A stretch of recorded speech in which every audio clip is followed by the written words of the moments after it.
Okay. Is it okay if we go like this way or I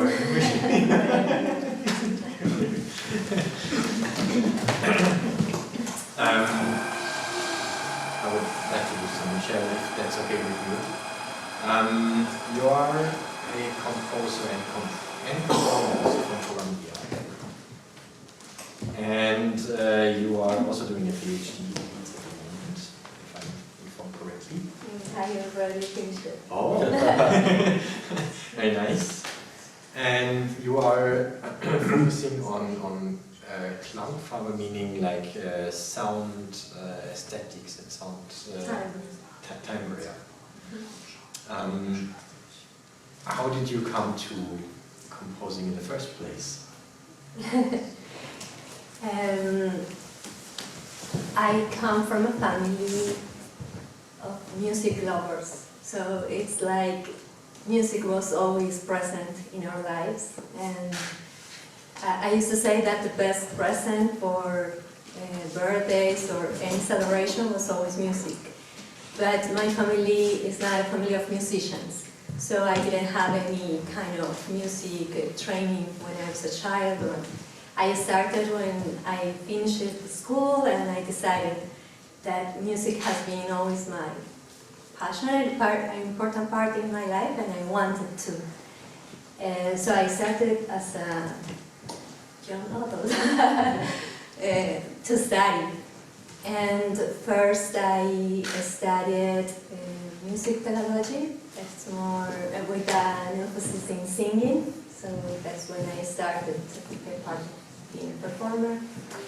And I worked as a teacher of music in kindergarten for a really long time. But at a really long time, it was parallel, because in the process, I recognized that my major passion in music was creating the music.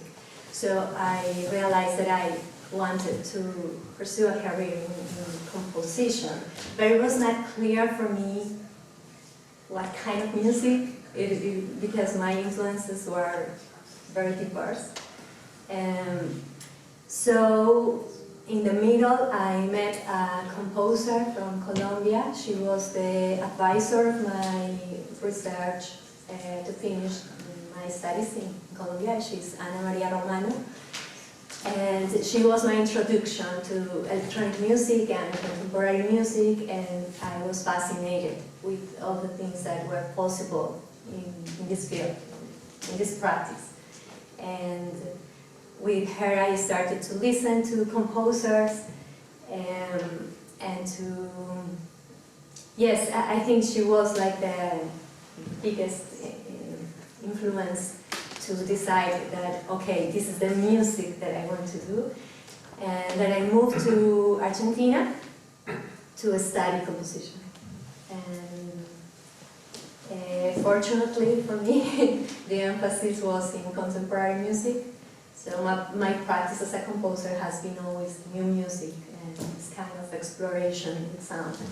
And then I think in the process I recognized that the thing I was interested the most was timbre.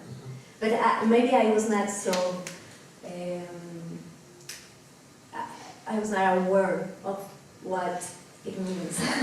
It is complex to try to define timbre, and that's part of my fascination as a researcher. What is it?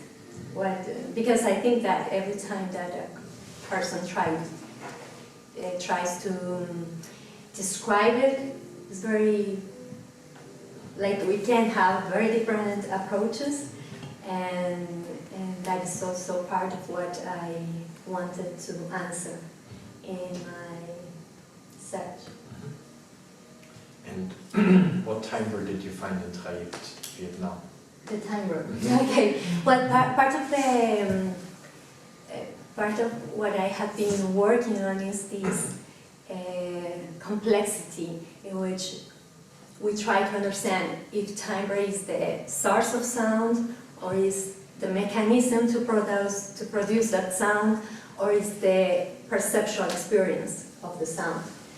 And for me, it is very interesting to see all the stages for me, stages. So I work a lot from the instrumental technique, and that's for me the device. I understand the technique as a device to produce a timbral experience. And I started to approach the composition of timbre, so I present my pieces as timbral experiences, and I start to work on all the process. Everything starts with the technique, so I try to explore that part, but I need to understand how the instrument works. Part of the fascination in the research process for each piece is to understand the acoustics and the mechanism of the instrument, which is fascinating. I really would like that composition lessons were more focused on that and trying to come back to the roots in the sense of understanding the complexity of the materiality, corporeality, and the acoustics and those things. I am super interested in that. It is also demanding to try to approach these instruments in that way, but it was a unique experience to have this opportunity to write for Dambao and Adao singing, because I don't think I am going to have another chance to write this for this instrument. So it was like, I cannot waste this chance to do it.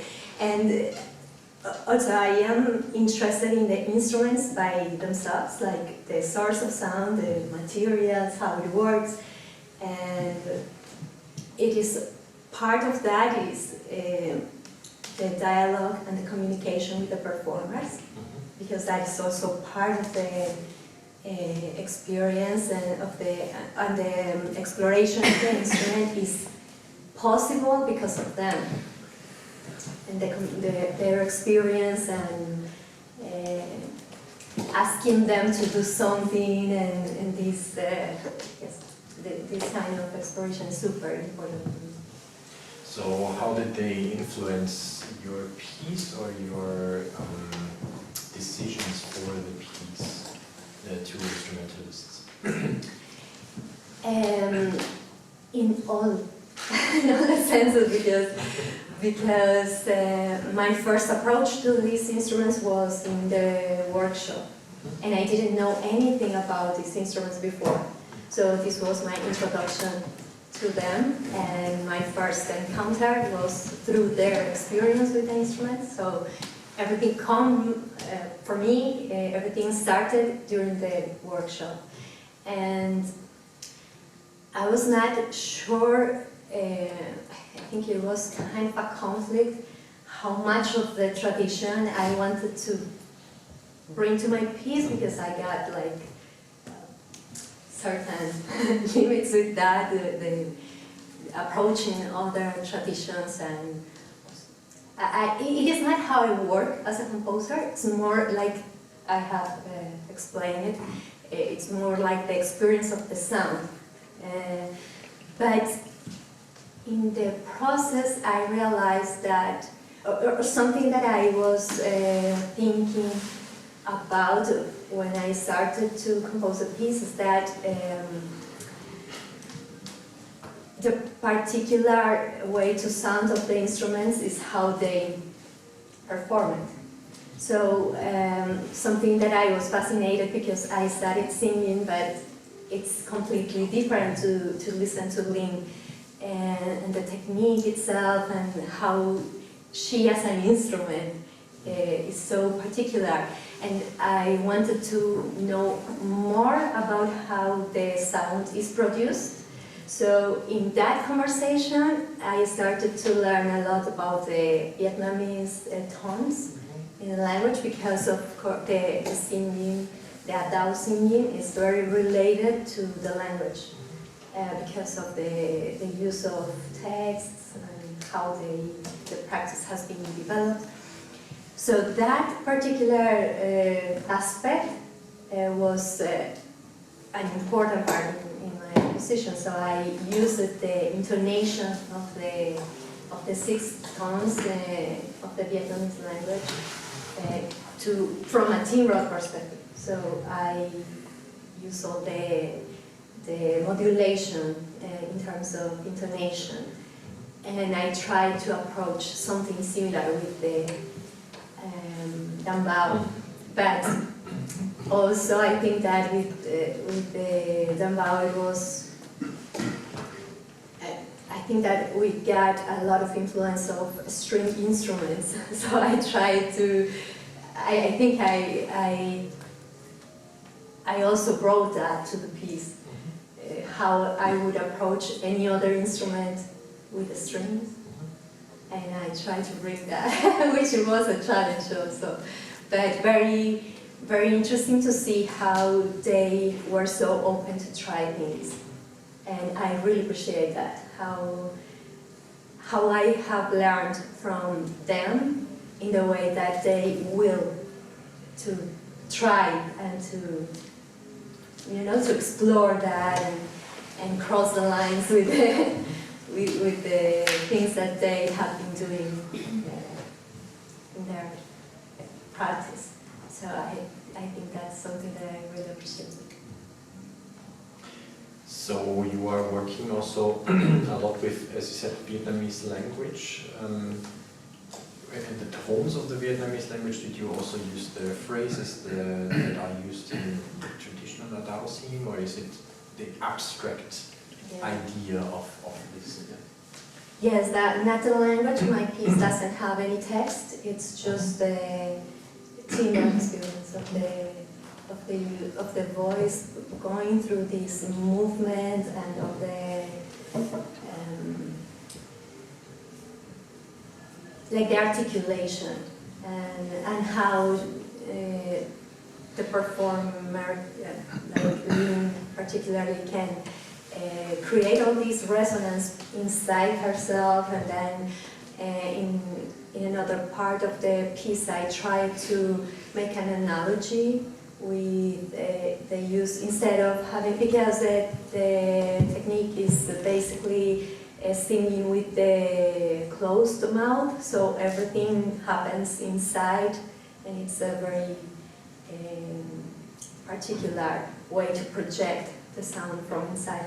So I started to work with the open mouth, but using objects to cover. So there's another timbral quality of the sound with aluminium foil and plastic. So she's having another vibration, another kind of extension of her body, because it's touching her lips, and so it's another way to listen to that. But not the language itself. But maybe she was trying to tell me that some of the, because I am working only with vowels, but just because I like it, or I needed the timbre, a particular timbre, and she told me it has a meaning, or it doesn't mean anything, but I don't care in that sense that there's no lyrical intention. Is there at this point already some questions from you to Michele? Was there ever a problem? You told us that you started very late in comparison to others with studying music, as I understood correctly. Was that ever a problem from people from outside? I'm sorry, I don't understand. Maybe I should rephrase it. You said that you started studying music late after school. Yeah. Was there ever a problem from people outside? Was it ever a problem for people coming from the outside, seeing you as you studied later? Okay. No, because I studied music pedagogy, which is another field between music. Also, it was a university with a very strict program in music. So, but I guess that it would have been impossible for me to start to be a performer of an instrument at that age, because yes, in that case you need to start from a really early age. But I think that it was great for me to be focused more in the theoretical part. The theory and composition is not limited in that sense. Also, I think that it is important to clarify that the context in Colombia is different. Of course, we got a conservatory and there are universities specialized in performance in that way, strict and with limited page and everything. But there are also other urgencies in our context. So it was interesting for me that when you attend a university in Colombia, you study with people from many ages, like, and many different backgrounds. Like you can have a classmate who is 10, 15 years older or younger than you. It's like very diverse. And people from everywhere in the country or something. And it was similar in Mexico. I did my master in Mexico. And then when I arrived in Europe and I did my PhD in England, it was kind of traumatic for me because I was doing my PhD early in my 40s and my classmates were 25 years old. And it is just the reality of the world we have created because we come from different contexts. So I think that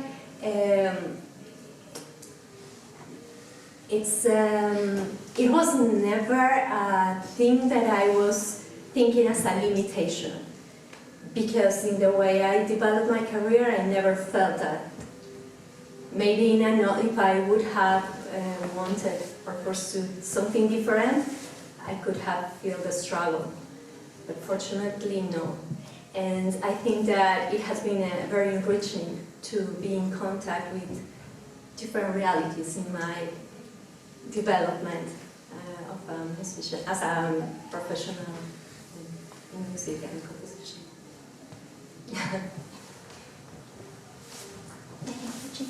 And how about your meaning in your piece, or just exactly what it has meaning, or just a collaborate between Adele's voice and the sound of bamboo, or just exploring the sound of us? When I started to write a piece, I was just focused on how to create the sounds, like this exploration of the instruments and how to combine them and everything. But I guess that when I started to work on the electronics, something happened and I felt the need, or I don't know if I was looking for it, but it appeared an image of the timbral experience I wanted to create. This is something important because when I was doing my PhD, I was working on the semantics of timbre. And it was very interesting to see how we talk about timbre, how we describe it, the kind of words that we use and why. So part of that was studying psychoacoustics and how it has been, there are many researchers trying to make the correlations and how we understand pitches and the spectral content and many things that lead us to describe timbre as something dark or brilliant. So in this approach, just to say why I get this image of something blurred, something fainted, like when you see something from a great distance, that it's not so clear and makes you difficult to identify the landscape or the figure or something. And I wanted to work on that layer, that it's like an obstacle for the perception. So the title is related to that, like this blurred abyss. It's like this experience of not being able to see clearly. Timbrally, I was working on this kind of experience with the identity of the sound and the instruments. Thank you.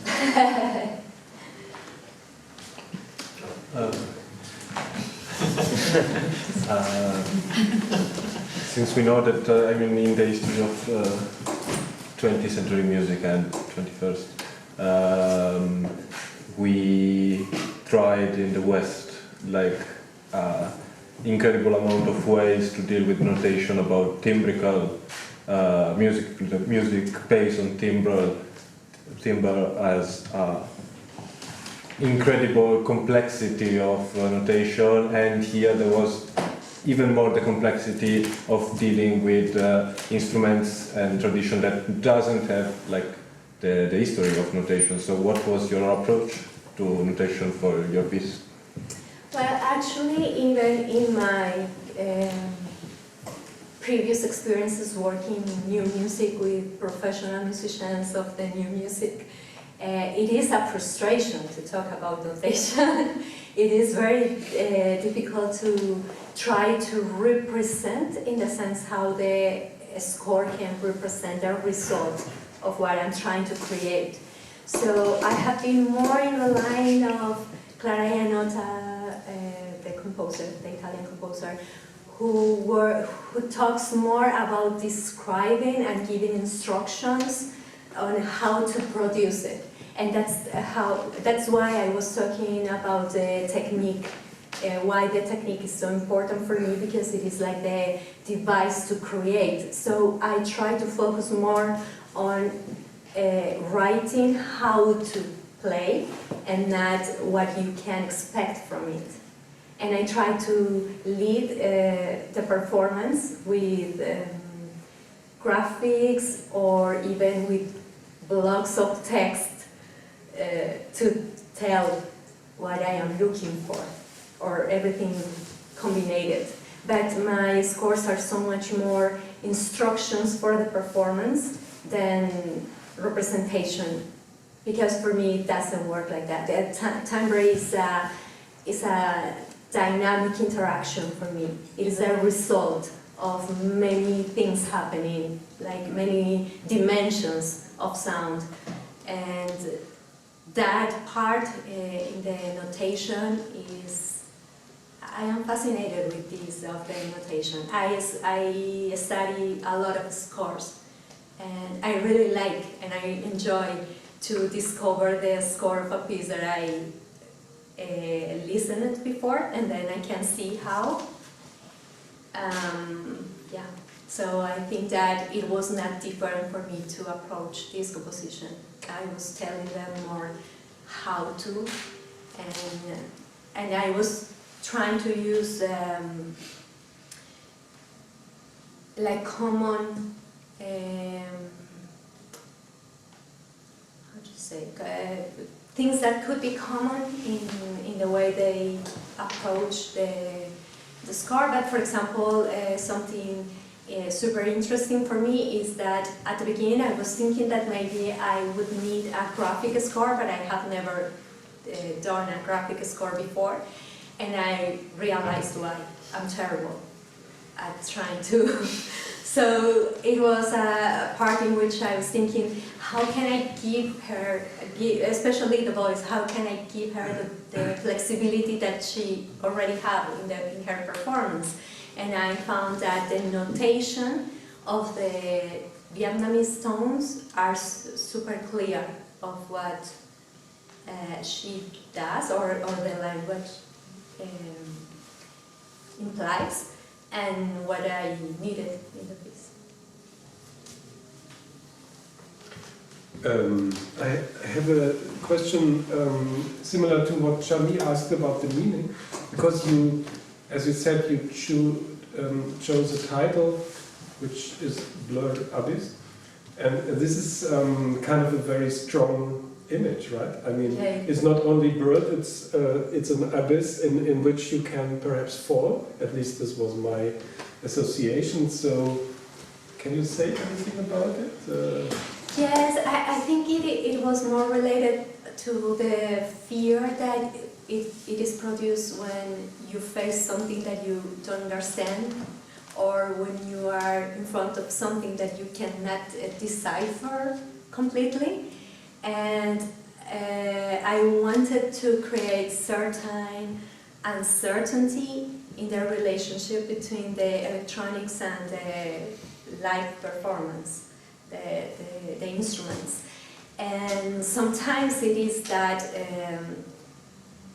it is confusing, or I was looking for that confusion in where it's happening, or was it produced by me, or it was the electronics, and also the instability of certain techniques. For example, in the dambao, that it's like it's not so precise, that I really would like to be exact as it is notated as a reference of the pitch, but it's not what's happening.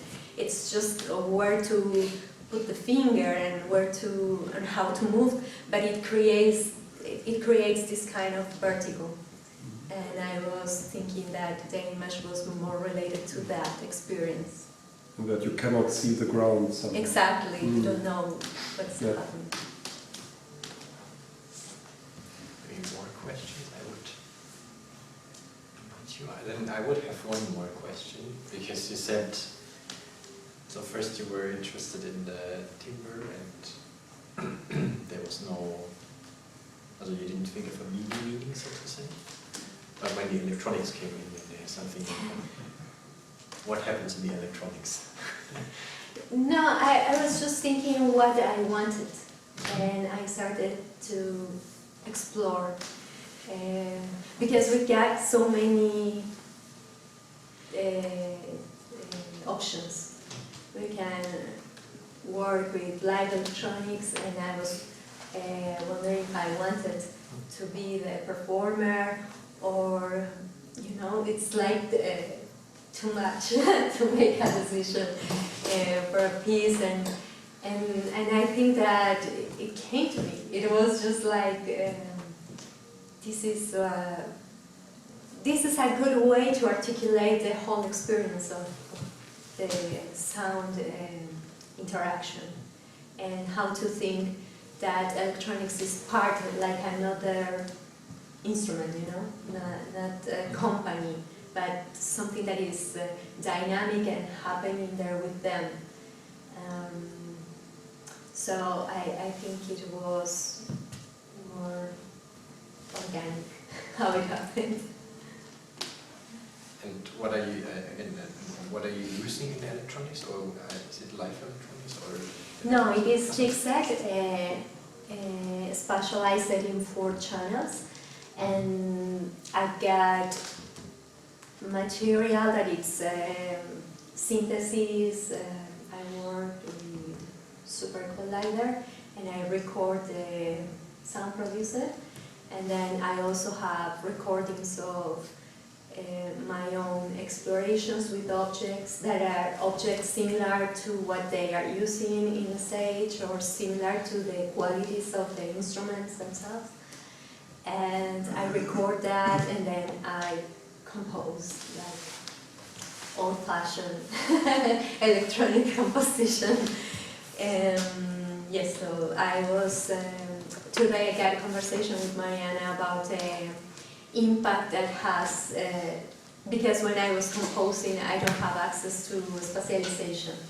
So it was all the speculation, making measurements and thinking about, but yes, all the things that you need to consider when you are working with electronics, but the real thing is happening in the place where all the setup and you get the real experience of what it means to have 4 channels and a point in the middle where everything is crossing.